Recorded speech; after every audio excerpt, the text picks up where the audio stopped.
Bonjour, je m'appelle Samira et je suis la fondatrice et directrice exécutive de The Samira Foundation et de TSF France.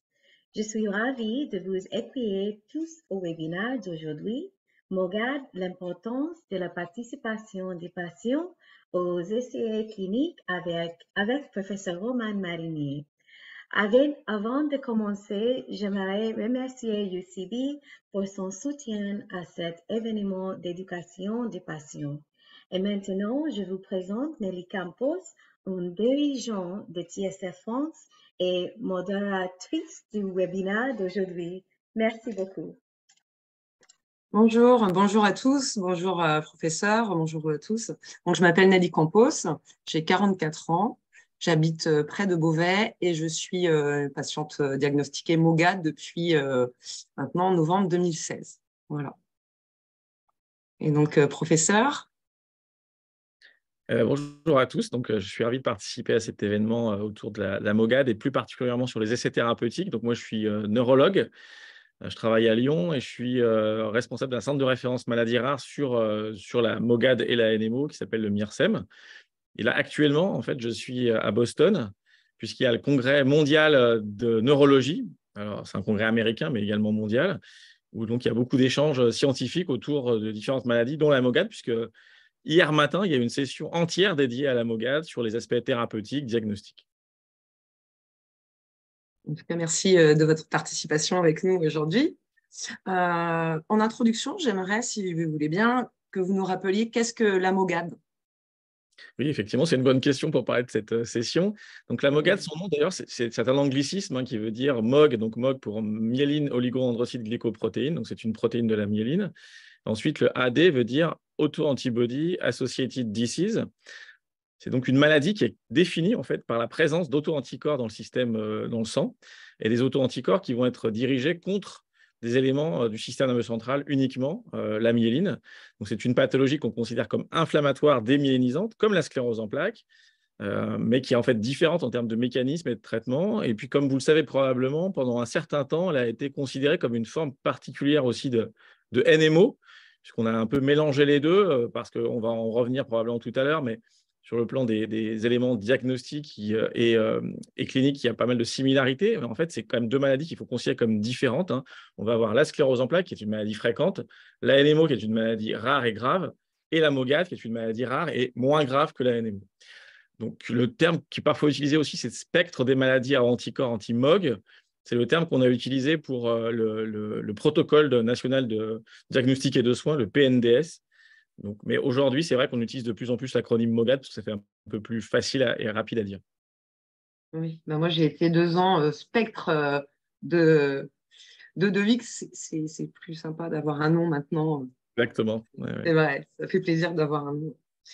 Euh, une question qu'on se posait, combien y a-t-il de patients MOGAD aujourd'hui en France? C'est une très bonne question. C'est une question qui, quand même, tout de même, reste compliquée à répondre puisque la maladie a vraiment été bien caractérisée à partir de 2011-2012. Le test diagnostique est devenu disponible en France à partir de 2014-2015 et les critères diagnostiques, on va y revenir, mais ils ne sont disponibles que depuis février 2023, donc quelques semaines. Donc pour toutes ces raisons-là, il est quand même difficile d'estimer une fréquence et une prévalence. Ce qu'on peut dire, c'est que ça reste une maladie rare, mais une maladie peut-être beaucoup moins rare malgré tout que la NMO au sens classique du terme. Moi, je peux vous donner mon expérience par rapport au dosage biologique des anticorps. À Lyon, on est centre de référence pour le dosage biologique des anticorps de la NMO et de la MOGAD. Et globalement, notre expérience, c'est qu'il y a 4 à 5 fois plus de MOGAD que de NMO.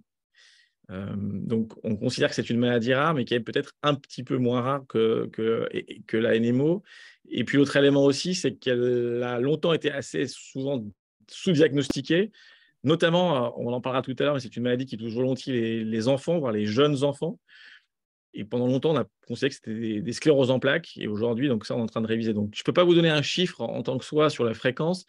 Là, nous, comme vous le savez, dans le centre de référence, on a mis en place ce qu'on appelle un registre pour essayer de collecter tous les cas de patients souffrant de MOGAD pour faire de la recherche clinique. Et le registre a enregistré à peu près 700 patients, mais je pense que ce n'est pas l'ensemble des patients français souffrant de MOGAD.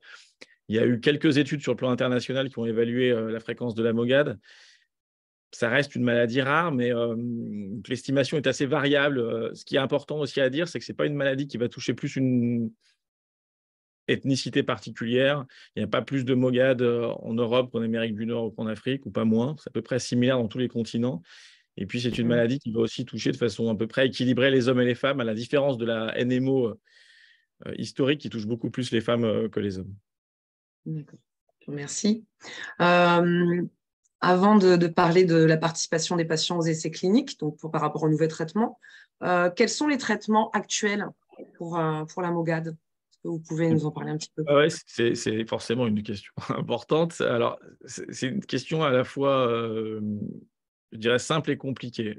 Si je réponds simplement, c'est qu'on n'a aucun traitement aujourd'hui qui a été démontré comme efficace, puisqu'il n'y en a eu aucun aujourd'hui essai thérapeutique dans la MOGAD, et donc le niveau de preuve d'efficacité reste faible. Ça, c'est le premier réponse. Donc, dont je vais vous parler reste sur des niveaux de preuve scientifiques relativement faibles.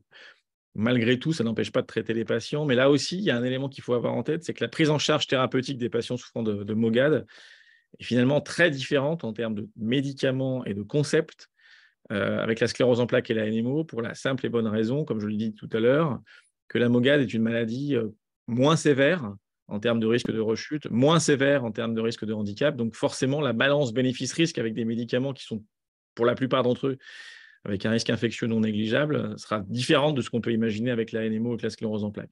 Donc le concept aujourd'hui, on va dire le consensus national et même international, c'est de ne pas traiter les patients souffrant de MOGAD après un premier épisode, ce qu'on appelle les formes potentiellement monophasiques, un patient qui a fait un seul épisode.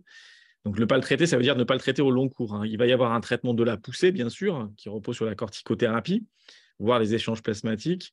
Ensuite, on peut proposer de la corticothérapie orale, souvent du cortensil, de la prednisolone, pendant quelques semaines pour éviter une rechute précoce. Mais on arrête en général après maximum 3 à 6 mois. Et on suit les patients.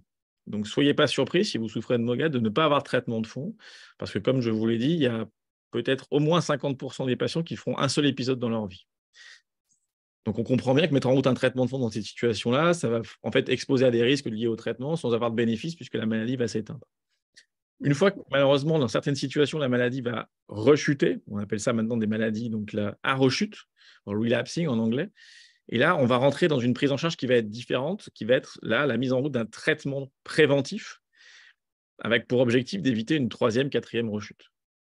Donc ça, il y a aussi un consensus pour plutôt proposer un traitement dans ces situations-là, même si parfois c'est discutable parce qu'on a des patients qui font des épisodes très éloignés dans le temps.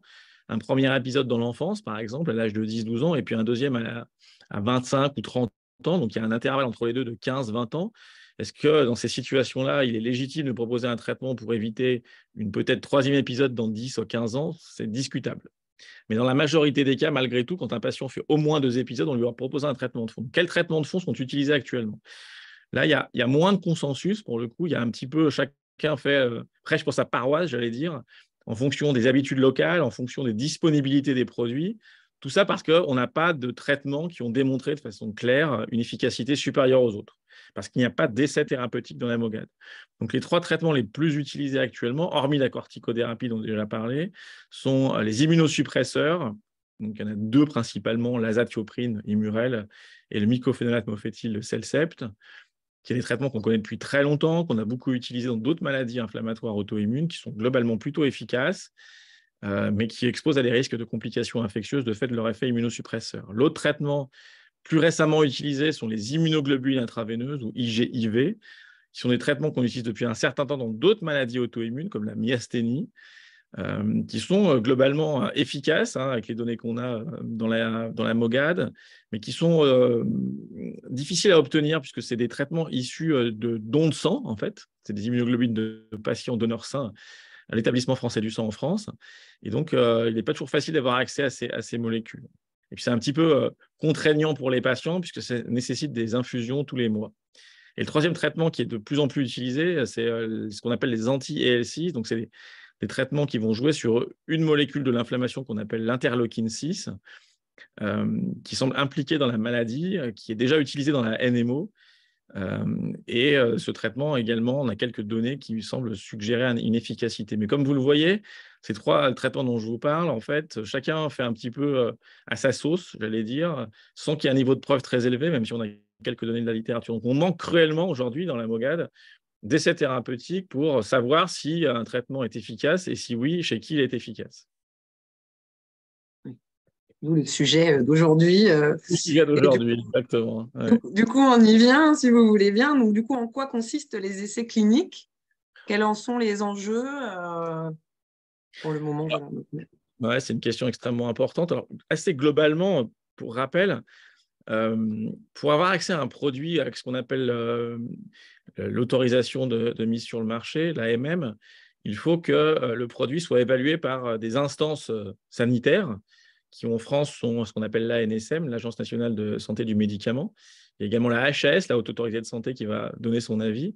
Et ça va être aussi en Europe. Hein, la France dépend de l'Europe pour tout ce qui est système de santé.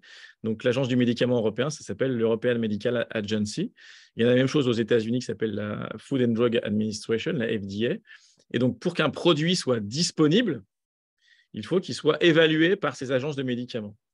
Et globalement, aujourd'hui, ce qu'on appelle le standard pour qu'un médicament soit validé comme étant efficace, c'est ce qu'on appelle un essai thérapeutique ou un essai qu'on appelle de phase 3 aussi, parce qu'il y a plusieurs phases de développement dans un médicament. Et c'est l'essai de phase 3 qui va être évalué pour savoir si oui ou non, il apporte un bénéfice pour les patients.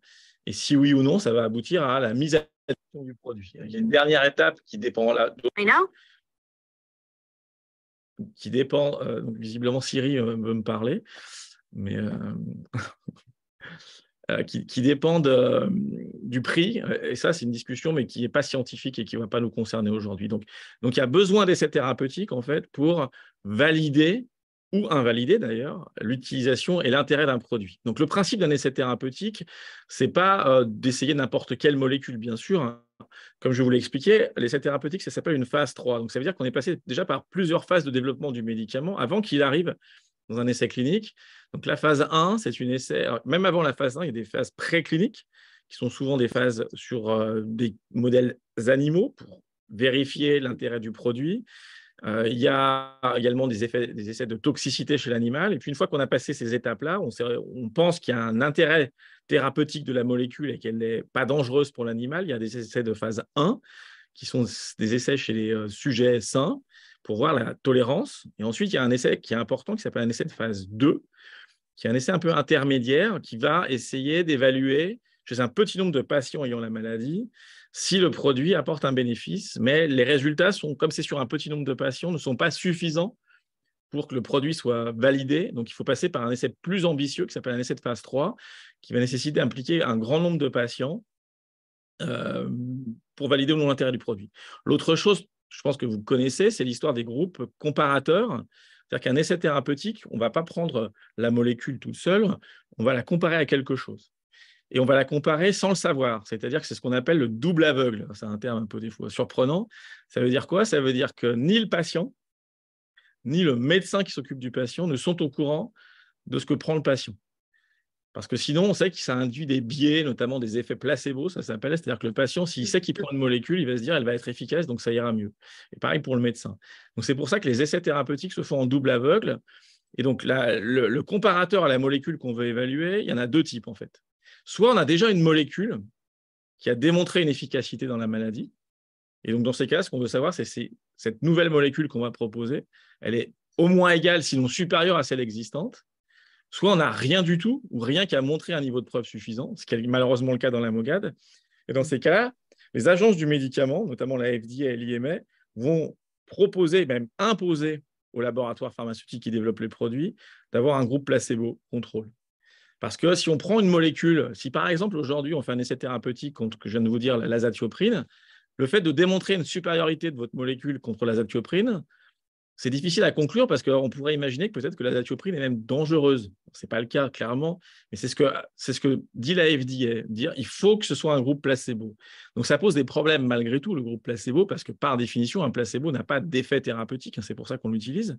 Et donc ça veut dire que quand on fait un essai thérapeutique, on va pouvoir recevoir une molécule qui n'est pas active.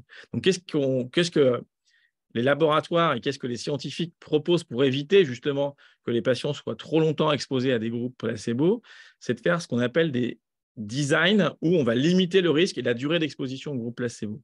Et c'est pour ça que dans ces maladies, dont la NMO d'abord et maintenant dans la MOGAD, les essais thérapeutiques sont faits versus placebo, contre placebo parce qu'il n'y a pas de molécule active démontrée comme efficace, mais avec comme critère d'évaluation comment on va juger l'efficacité de ces produits, l'apparition d'un épisode. On ne va pas attendre qu'il y ait plusieurs épisodes, on ne va pas suivre les patients pendant très longtemps, on va suivre les patients sur une période maximale, en général de 1 an ou 2 ans, et dès qu'il y a un épisode qui apparaît, le patient n'est plus sous placebo, il va être sous molécule active. Donc, il va pouvoir rentrer rapidement dans le groupe traité. Donc, c'est avec des designs de ce type-là, c'est-à-dire donc, un essai thérapeutique de phase 3 impliquant beaucoup de patients ayant la même maladie, avec un comparateur qui, dans le cadre de la MOGAD, sera un groupe placebo, seront indispensables, c'est ce qu'il faut comprendre, pour qu'on puisse évaluer l'efficacité et l'intérêt d'une molécule. Parce que s'il n'y a pas d'essai thérapeutique, il n'y a pas de molécule disponible. Il n'y a pas de molécule remboursée, il n'y a pas d'avancée thérapeutique. Donc, participer à un essai thérapeutique, c'est important pour soi parce que ça déjà permet d'avoir accès à un traitement.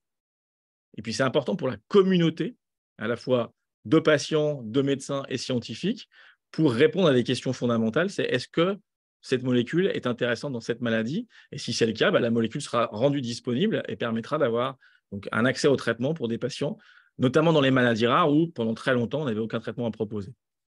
Donc, quand on rentre dans un essai thérapeutique, bien sûr, d'abord, la première phase, c'est on discute avec le médecin responsable de l'essai thérapeutique.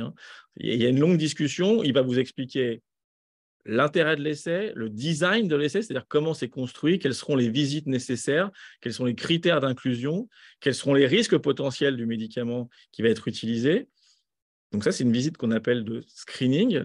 Donc on s'assure du côté médical et scientifique que le patient est bien éligible à l'étude, c'est-à-dire qu'il remplit les critères d'inclusion, et le patient, de son côté, lui, va réfléchir, et donc il a du temps, ce n'est pas dans la minute qu'il faut répondre à la question. En général, on a une quinzaine de jours, une fois qu'on a été ce qu'on appelle screené, va réfléchir si oui ou non il pense qu'il est d'accord pour participer à l'étude. Donc là, forcément, il faut qu'il ait le maximum d'informations. Ensuite, il signe un consentement en disant « Oui, j'ai été informé de l'intérêt de cette molécule, des risques de cette molécule, je suis d'accord pour participer à l'étude. » Mais ce n'est pas un engagement comme un mariage. Les choses sont claires, c'est qu'à tout moment, le patient peut se retirer de l'étude en disant « Non, finalement, je ne me sens pas à l'aise avec ce produit, je ne me sens pas à l'aise avec cette étude, c'est trop contraignant, ça m'inquiète, et il n'y a aucun problème avec ça. » D'accord ? Mais c'est en restant dans l'étude qu'on permet de répondre à la question, forcément. Et donc, il faut qu'on ait le maximum de patients, une fois qu'ils ont intégré l'intérêt des essais thérapeutiques, qui participent. Grâce à ça, on aura derrière une réponse thérapeutique sur les nouvelles molécules. Donc, pour rentrer plus spécifiquement dans la MOGAD, donc comme vous l'avez compris, jusqu'à aujourd'hui, nous n'avons pas de molécules ayant démontré une efficacité de façon scientifiquement robuste. Donc, il n'y a pas d'essais de phase 3 qui ont été terminés. Par contre, il y a des essais de phase 3 qui viennent de commencer. Il y en a 3, à ma connaissance, au moins en France, 2 pilotés par l'industrie pharmaceutique, avec 2 molécules intéressantes. Une première molécule qui est ce fameux anti-IL6 récepteur, qui est utilisé déjà dans la NMO, et puis une deuxième avec une molécule qui a une action très originale, qui va limiter l'effet et la durée de vie des anticorps. Donc, ça paraît logique dans une maladie à auto-anticorps. Et puis, il y a une troisième étude qui est académique cette fois-ci, qui n'est pas pilotée par l'industrie pharmaceutique, qui est pilotée par le groupe de ces maladies rares, le MIRSEM, qui est un peu différente, là, qui vise à étudier l'effet de l'azatioprine. Alors, donc ces 3 études ne sont pas toutes compétitives entre elles. L'étude sur l'azatioprine est une étude en première intention. Parce que, comme je vous l'ai dit, aujourd'hui, comme vous l'avez compris, il n'y a pas de consensus. Mais a priori, on est plutôt à ne pas traiter un premier épisode, mais on aimerait bien quand même avoir un niveau de preuve élevé qui nous démontre qu'effectivement, il ne faut pas traiter au premier épisode. Donc, l'objectif de cette première étude avec l'azatioprine, c'est une étude de phase 3, beaucoup de patients ayant la maladie, versus placebo, donc soit traitement par azatioprine, soit rien du tout, en double aveugle, donc ni le neurologue ni le patient sera au courant, après un premier épisode.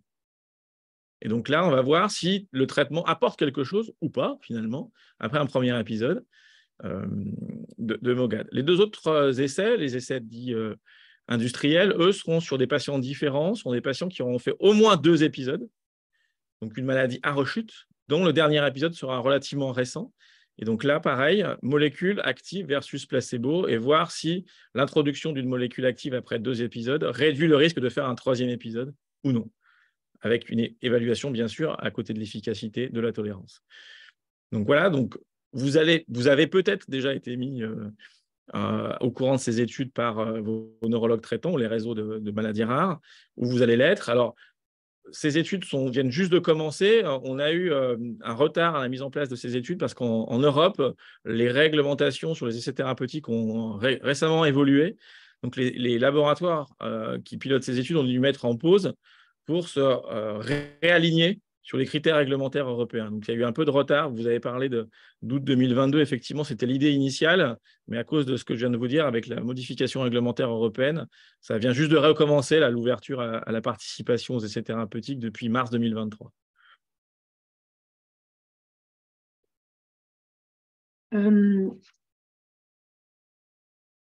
Donc, par rapport aux critères j'avais une question par rapport aux critères, comment sont recrutés les patients et est-ce qu'il y a un âge minimum aussi C'est une bonne question. On a donc maintenant la chance d'avoir des critères diagnostiques. Alors, les essais thérapeutiques ont été développés avant la publication des critères diagnostiques, mais globalement, c'était les mêmes cliniciens qui ont participé aux critères diagnostiques et qui avaient aidé à la mise en place des essais thérapeutiques. Donc, on est à peu près alignés. L'idée, le diagnostic repose sur la présence d'anticorps anti-MOG, bien sûr, hein, plus au moins un épisode qui est évocateur de MOGAD. Donc, comme vous le savez, le plus fréquent, c'est la neuropathie optique, qui soit unie ou bilatérale. Le deuxième tableau clinique le plus fréquent chez l'adulte, c'est la myélite transverse. Et puis, il y a d'autres formes un peu moins fréquentes, notamment les atteintes du cerveau qu'on appelle les encéphalites. Donc, c'est ces éléments-là qu'il faut avoir ensemble, c'est-à-dire un sérodiagnostic positif, une présentation clinique évocatrice, et puis aussi, il y a un autre élément dans les critères diagnostiques et qui est également dans les critères d'inclusion dans ces essais thérapeutiques, qui est éliminer les diagnostics alternatifs, ce qui n'est pas une MOGAD, notamment la sclérose en plaques. Donc, ça veut dire qu'avant de rentrer dans l'étude, de pouvoir être inclus dans l'étude, je ne parle pas encore de l'âge, hein, mais des critères cliniques, il faut avoir ces 3 éléments-là, c'est-à-dire un sérodiagnostic MOG, une présentation clinique qui ressemble à une MOGAD, et éliminer ce qui peut être proche de la MOGAD, mais qui ne l'est pas, notamment la sclérose en plaques. Une fois qu'on a rempli ces critères-là, ensuite, il y a d'autres éléments qui sont plutôt non spécifiques du traitement particulier, mais qui sont pour bénéficier d'un essai, pour participer à un essai thérapeutique. Il faut, quand on est une femme, ne pas être enceinte ou avoir un moyen de contraception efficace, parce que les traitements qui sont des nouveaux traitements, donc ça ne veut pas dire qu'ils sont toxiques pour le fœtus, c'est-à-dire qu'on ne sait pas encore aujourd'hui, donc par précaution, on n'expose pas les patientes à la grossesse. Il y a d'autres critères, notamment, par exemple, que les patients soient en capacité de réaliser des IRM, parce que dans ces études, on va évaluer bien sûr la réponse clinique, mais on va aussi évaluer la réponse IRM. Voilà. Mais ça, c'est des éléments qui sont moins spécifiques des essais sur la MOGAD, qui sont à peu près similaires à tous les essais thérapeutiques. Par rapport à l'âge, c'est vrai que globalement, la plupart des essais thérapeutiques sont faits chez les adultes pour des raisons aussi qu'on comprend bien, réglementaires et d'éthique. Mais souvent, c'est ce qui s'est passé cette fois-ci, au moins l'agence européenne demande à ce que des patients entre 12 et 18 ans soient également inclus pour qu'on ait déjà une idée de savoir si ça peut aussi marcher dans les formes pédiatriques. Donc, la grande majorité des patients qui pourront bénéficier ou participer aux essais thérapeutiques seront des adultes, donc 18 ans et plus. Avec la limite d'âge, souvent, elle est un peu arbitraire, elle est fixée à 60-70 ans. Mais dans la MOGAD, il n'y a pas d'âge limite à pouvoir débuter la maladie. Donc, globalement, la plupart des patients, comme vous le savez, ça touche quand même plutôt les patients jeunes. Donc, la plupart des patients ayant une MOGAD adulte pourront être éligibles au traitement si, comme je vous l'ai dit, hein, ils remplissent les critères d'inclusion. Par rapport au lieu, du coup, pour les essais cliniques, je pense à mon cas, par exemple, qui suis assez loin. Est-ce que dans ce cas-là, est-ce qu'il faut changer de centre de soins pour être inclus? Ouais, c'est une très bonne question. Je voulais participer. Moi qui suis Bien près de sûr. Paris, je suis actuellement à Paris. Est-ce qu'il faudrait dans ces cas-là que je prenne le train régulièrement pour venir à Lyon ou à Toulouse Ouais, c'est une vraie bonne question dans le sens, en général, les essais thérapeutiques, parce que comprenez bien que c'est quand même assez lourd à mettre en place, ça nécessite ensuite un suivi, donc il faut une infrastructure pour faire un essai thérapeutique, ça ne peut pas être fait n'importe où. Donc, tous les centres ne peuvent pas participer, encore plus sur les maladies rares, il faut quand même une expertise supplémentaire. Donc aujourd'hui, il y a malheureusement un nombre limité de centres qui proposent la participation à ces essais thérapeutiques. Alors ça, c'est surtout pour les 2 essais industriels. L'essai académique, on a réussi à l'ouvrir sur une vingtaine de centres. Donc on a un maillage national quand même assez exhaustif. Mais pour les 2 essais industriels, pour l'instant, il y a un peu moins de centres ouverts. C'est plutôt entre 2 et 5. Donc nous, en tant que cliniciens, on est revenu à nos collègues industriels en leur disant que ça serait bien d'ouvrir plus de centres, justement pour répondre à votre préoccupation. Mais dans tous les cas, même si vous n'êtes pas sur le centre, ou n'êtes pas suivi dans le centre qui participe à l'essai thérapeutique, bien sûr que vous pouvez participer malgré tout à l'essai thérapeutique. On ne se limite pas aux patients qui dépendent du centre qui fait l'essai thérapeutique. Donc, il y a une discussion entre collègues en disant cette patient-là, elle est éligible, et si elle est d'accord, parce que c'est vrai que ça peut être un peu contraignant, bien sûr, à se déplacer, bien sûr, elle pourrait bénéficier de l'essai thérapeutique. En fait, quand vous vivez en France, vous pouvez bénéficier de n'importe quel essai thérapeutique dans le domaine et vous déplacer sur site. Après, c'est les conditions, si vous voulez, d'organisation qui peuvent être un peu un frein, mais sur le plan réglementaire, ça n'a pas de limite. Et donc, sur l'organisation de la prise en charge des patients souffrant de Mogan en France, donc il y a le réseau Maladies Rares MIRSEM dont je vous ai parlé, centre de référence. Et tous les mois, ce centre de référence propose des réunions par Zoom, comme aujourd'hui, là, où on va discuter de chacun des dossiers des patients, de leur diagnostic, mais aussi de leur prise en charge. Et donc, il y a un consensus aussi qui se met en place entre cliniciens. Donc, si on pense que ce patient est éligible à un essai thérapeutique, on le dit au clinicien, même s'il n'a pas, lui, dans son centre, l'essai thérapeutique. Et après, nous, il nous recontacte, par exemple, en disant on en a parlé ensemble, le patient, j'en ai parlé, il est intéressé, est-ce qu'il peut te contacter? Et dans ces cas-là, on voit le patient, on lui explique les intérêts, l'organisation de l'essai, et puis après, il nous dit oui ou non. Donc, en général, c'est plutôt les neurologues qui viennent vers le patient, ou on peut aussi vous solliciter finalement. Bien sûr, ça peut être dans les 2 sens. C'est pour ça qu'on est très content d'avoir des actions comme celle-ci par la Soumaria Foundation, parce que je pense que les associations de patients sont une caisse d'enregistrement et d'écho pour faire connaître, à la fois aux cliniciens d'ailleurs, mais aussi beaucoup aux patients, la possibilité, l'existence d'essais thérapeutiques. Et ensuite, bien sûr, le patient peut nous contacter en disant j'ai entendu parler de cet essai, est-ce que vous pensez que je suis éligible, est-ce que vous pensez que c'est une bonne idée? Et donc ensuite, là, c'est un dialogue qui se crée avec le clinicien. Et puis la deuxième étape, si on pense que oui, le patient est éligible et s'il est intéressé, il va aller voir le centre qui fait l'essai thérapeutique.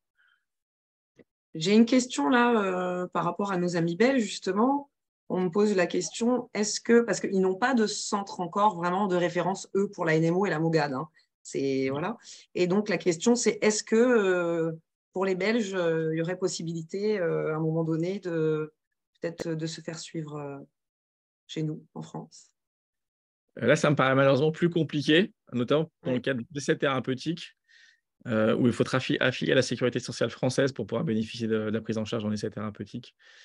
Donc, ce que vous pouvez surtout dire à nos collègues belges, c'est qu'ils fassent pression sur les autorités de santé belges pour faciliter la mise en place de centres de référence maladies rares. Moi, j'ai des collègues cliniciens belges qui sont très intéressés et qui sont experts dans le domaine. Mais effectivement, ils me disent qu'aujourd'hui, il n'y a pas de visibilité sur leur activité. Donc, il y a un effort à faire. Bon, la Belgique, c'est l'endroit où, quand même, je vous rappelle qu'il y a Bruxelles et qui est l'endroit où il y a les instances européennes. Donc, il faut faire du lobbying. Il faut faire pression au niveau des instances belges pour que, oui, il y ait des labellisations centres de référence maladies rares en Belgique, comme il y en a de plus en plus dans l'Europe. Il y a ce qu'on appelle, j'en ai pas encore parlé, mais au niveau supranational, au niveau européen, ce qu'on appelle les European Referral Networks, c'est-à-dire qu'il y a des réseaux européens de centres maladies rares, et il y en a autour de la NMO et de la MOGAD. Donc, il n'y a pas de raison que la Belgique ne puisse pas participer à ce type de réseau.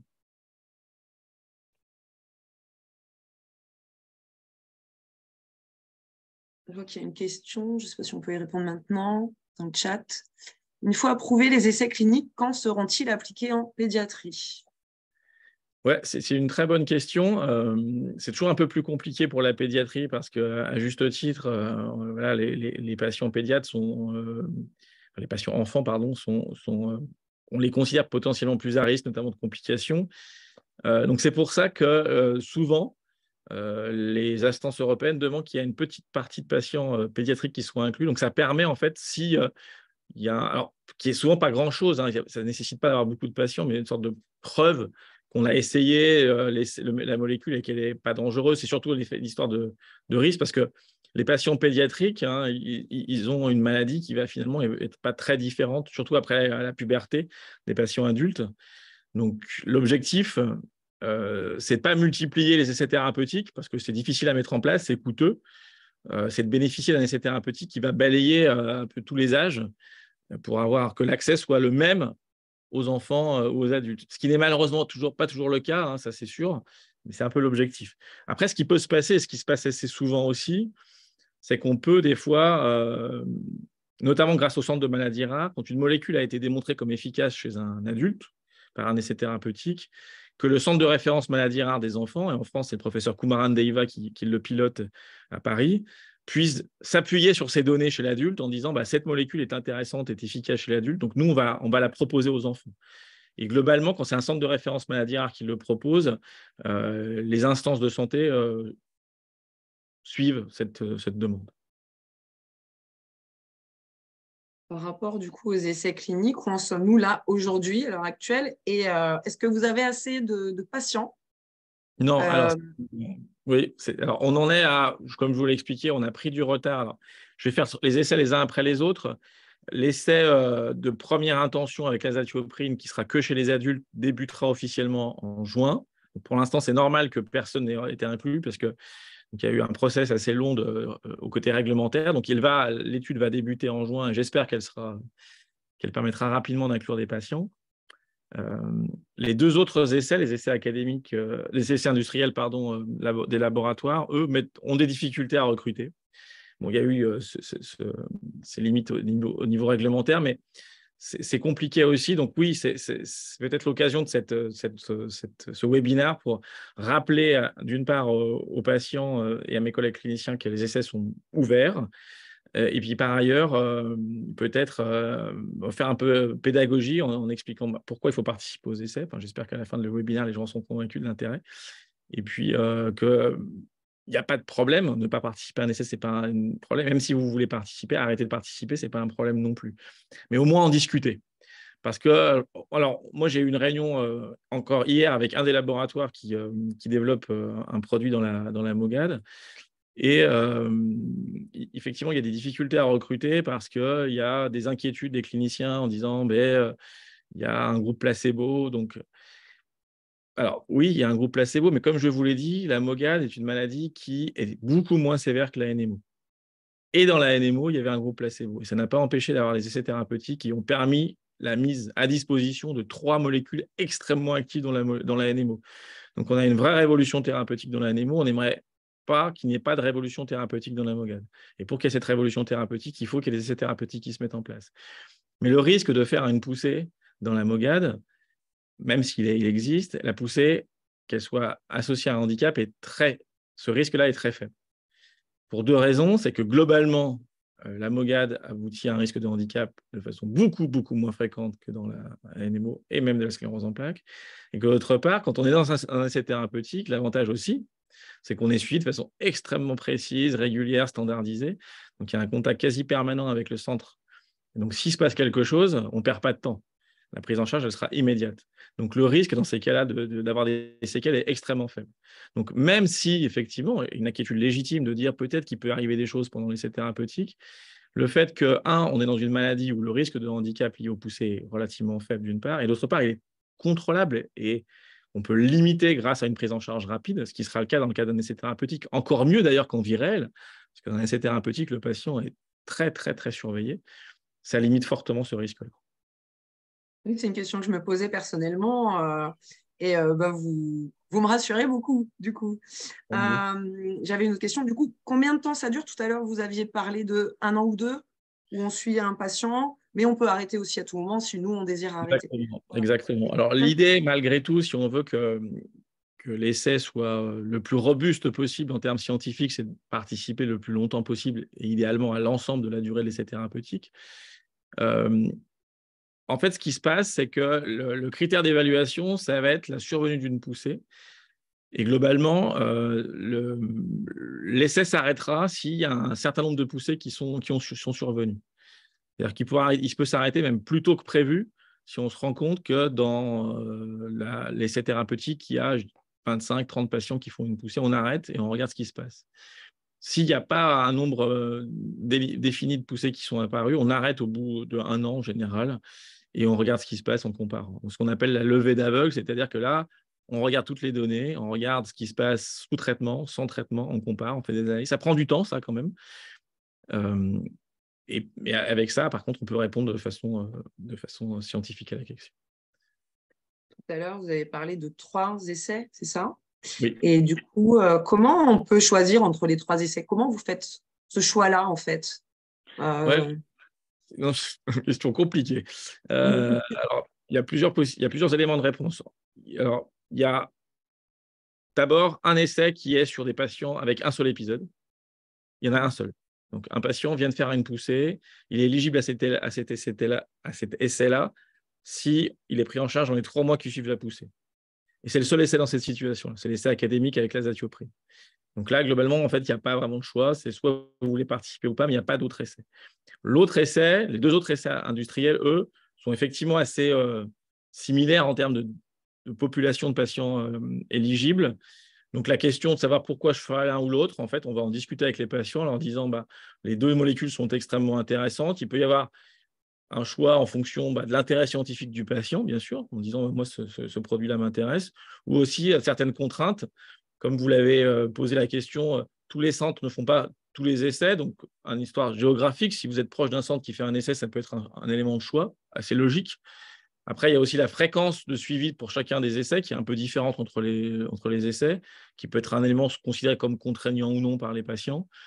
Donc voilà, il y a plusieurs éléments de réflexion. Après, en termes de… Si vous me posez la question sur les 2 essais industriels, lequel est le plus intéressant, je vous répondrai non, je ne peux pas vous répondre parce que justement, par définition, on ne sait pas encore quelle molécule est la plus intéressante. Les 2 molécules sont extrêmement séduisantes en termes de mécanisme d'action, en termes de données préliminaires. Donc, je vous dirais, participez et puis le choix se fera de lui-même en fonction de ce que je viens de vous dire. Je vois qu'il y a des questions dans le chat. Alors. Ah oui, j'avais une question. Oui, juste avant Michael, parce que je vois que j'ai une question là et je suis aussi concernée, et comme beaucoup d'autres MOGAD, je pense. Est-ce qu'on peut participer tout en travaillant? Ou alors, est-ce que c'est trop contraignant? Est-ce qu'on nous met en arrêt pendant les essais? Parce que moi, je travaille. Aujourd'hui, j'ai repris mon travail à plein temps, donc je suis très heureuse. Mais est-ce que du coup, ça nécessite un arrêt de travail? Est-ce que, voilà, je ne sais pas. S'il vous plaît. C'est une très bonne question. Alors, je vais encore vous rassurer. Non, au contraire, on incite les patients à poursuivre leur activité les plus habituelles possibles. Donc, on ne proposera pas de limitation de travail ni d'arrêt de travail dans la participation à l'essai. C'est là où, par contre, effectivement, il peut y avoir un impact sur si le centre est loin, qui nécessite de vous déplacer. Là, il y aura peut-être une journée d'arrêt de travail parce que vous allez devoir ou de congé parce que vous allez devoir vous déplacer. Mais par rapport à l'essai, non, il n'y a aucune raison il n'y a pas d'impact attendu sur le travail.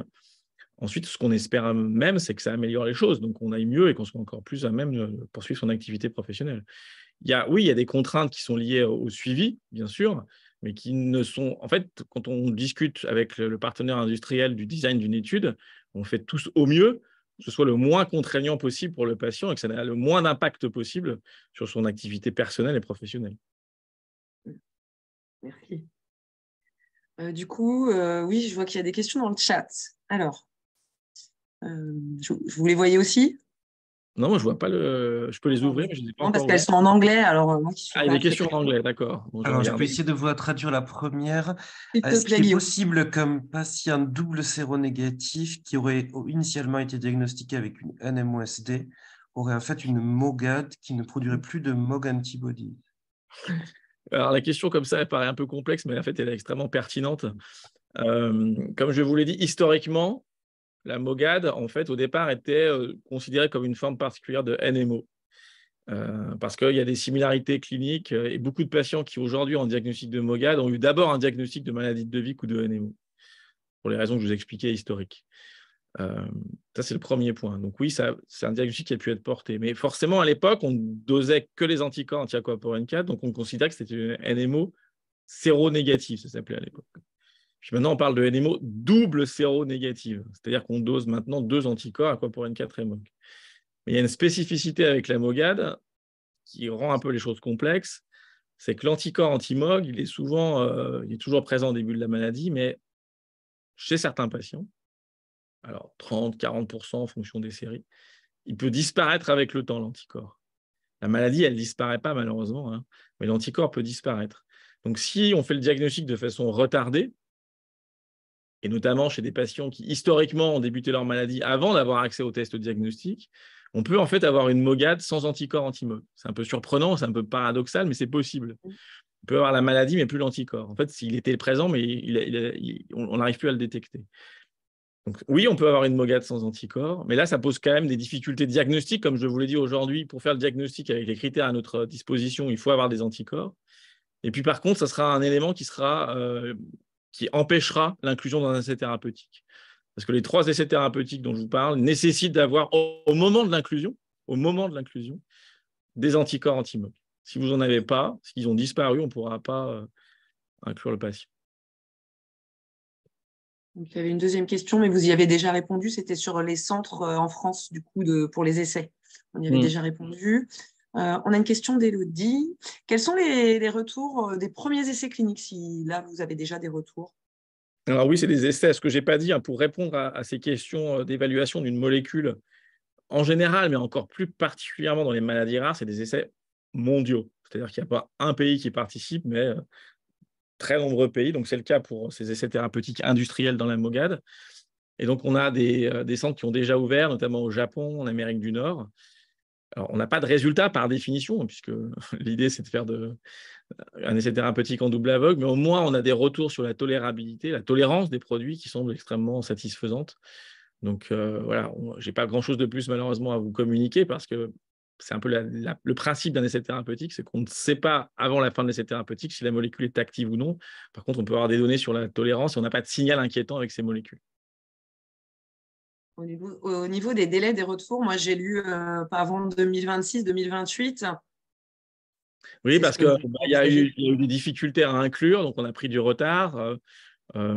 C'est tout de même des maladies rares, donc il faut identifier les patients, notamment dans les essais industriels où c'est des patients encore plus particuliers parce qu'ils ont une maladie rare avec une forme d'évolution particulière qui est la rechute, qui représente moins de 50% des MOGAD. Donc oui, ça c'est déjà sur la durée de l'étude. Après, il y a une deuxième phase dont on vient déjà de parler qui va être les analyses des données de l'étude. Et puis il y a une troisième phase qui est le développement, la discussion avec les instances des médicaments européennes, américaines. Et puis une dernière phase, qui est souvent un peu longue en France, pour être honnête, qui est l'accès du produit au marché et donc la mise à disponibilité du produit au marché. Donc c'est vrai que c'est toujours trop long, à la fois pour les patients, mais aussi pour nous, cliniciens. Donc on a quand même des moyens d'accélérer un peu les choses, qui sont ce qu'on appelle, alors ça a changé de nom, mais en fait, on peut avoir accès aux produits avant qu'ils soient officiellement commercialisés. Ça se fait de plus en plus, notamment pour les médicaments dans les maladies rares. Donc ça, c'est quand même un élément voilà, qui va un peu réduire ce délai d'attente pour la mise à disposition des produits. Oui, effectivement. Je peux poser une question, s'il vous plaît? Mais bien sûr. Oui. I'm going to ask it in English. You can answer it in French or English. But as somebody who has, worked in the NMOSD and MOGAD space for as long as you have, you've seen quite an evolution over the years of both diseases. And so, in 2023, what are you most looking forward to for the MOGAD community? Donc, pour traduire pour mes collègues français, l'idée, c'est moi, je commence à avoir effectivement une expérience sur ces deux maladies qui sont à la fois proches et différentes.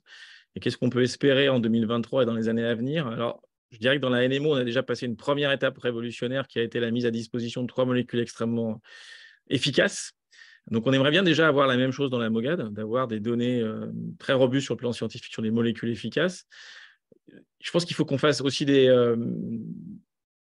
travaux, améliorer les choses sur la prise en charge de la poussée, même si aujourd'hui, on utilise des molécules, il y a un niveau de preuve d'efficacité qui reste quand même encore à valider.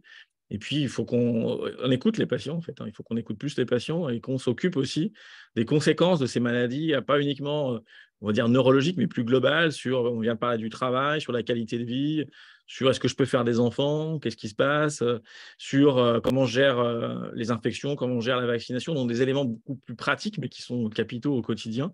Donc, c'est aussi ça, des éléments qui font partie de nos préoccupations. pour lesquels on travaille main dans la main avec les associations de patients pour répondre à ces questions. Ce qu'on appelle, maintenant il y a un terme anglais, les PRO, les Patient Reported Outcomes. Ça veut dire qu'en gros, pendant longtemps, quand on a développé des médicaments, on a utilisé des critères d'évaluation d'efficacité qui étaient très cliniques et basés sur des éléments médicaux. Et je pense qu'il faut qu'on ouvre aussi, c'est ce qui est en train de se faire, hein, comment aussi est perçue la maladie par les patients. Parce que des fois, le patient va lui dire votre molécule elle marche bien, mais il va me dire mais moi ça va pas mieux en fait, je suis pas bien. Et donc ça c'est ce qu'il faut qu'on entende, notamment sur le plan de la fatigue, de la douleur, des difficultés de concentration, qui on sait sont assez fréquentes dans ces maladies, y compris la MOGAD, et qu'il faut qu'on prenne en considération de façon bien meilleure qu'on le fait actuellement.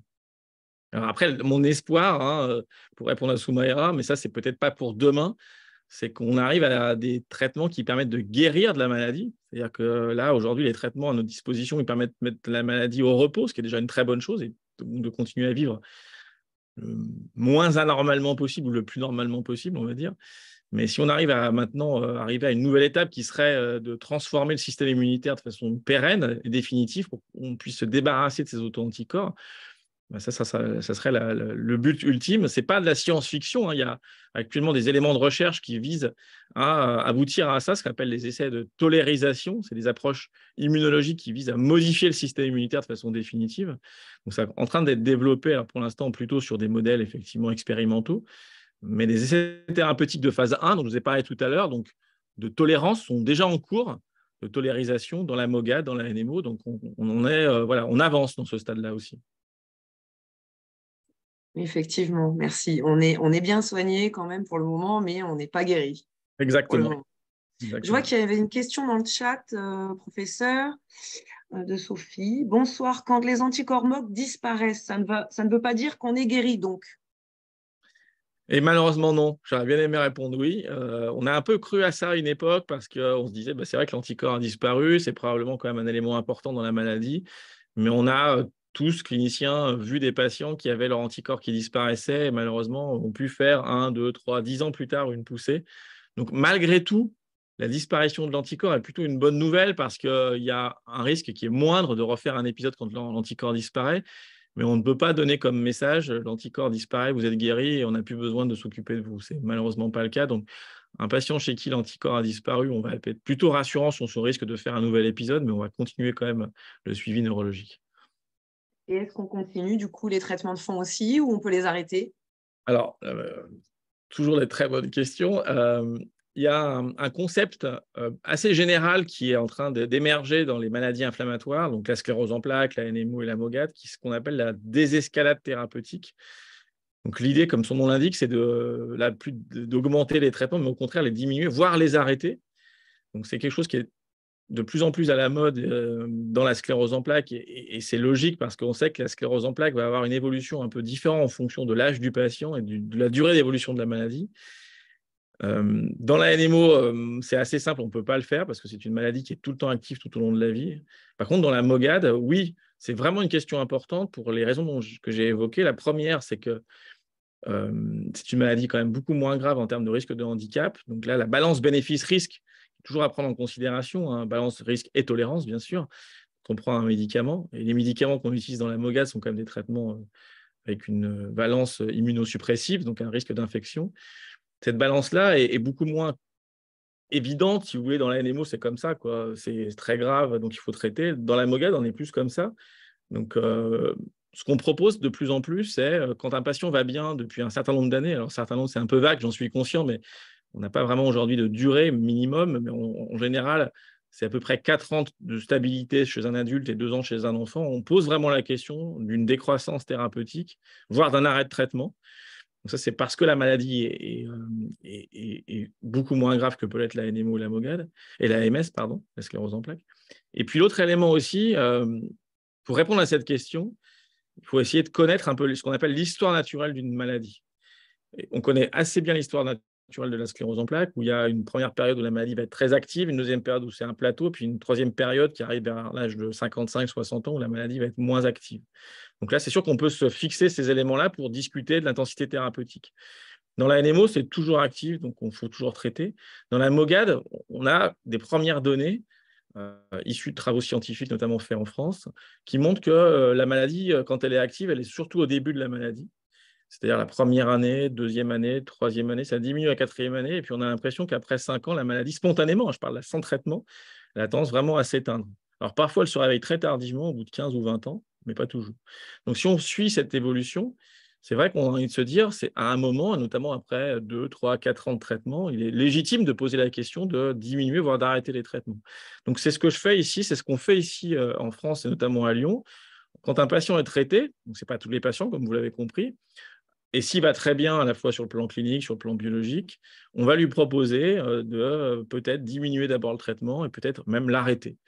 Donc, pour faire ça, on aimerait bien avoir des éléments qui nous permettent de façon, vous voulez, objective d'arrêter un traitement, mais on n'a pas encore réussi vraiment à les identifier. On a parlé déjà ensemble du statut anticorps. C'est vrai que quand l'anticorps disparaît, on est un peu plus rassuré sur l'arrêt de traitement.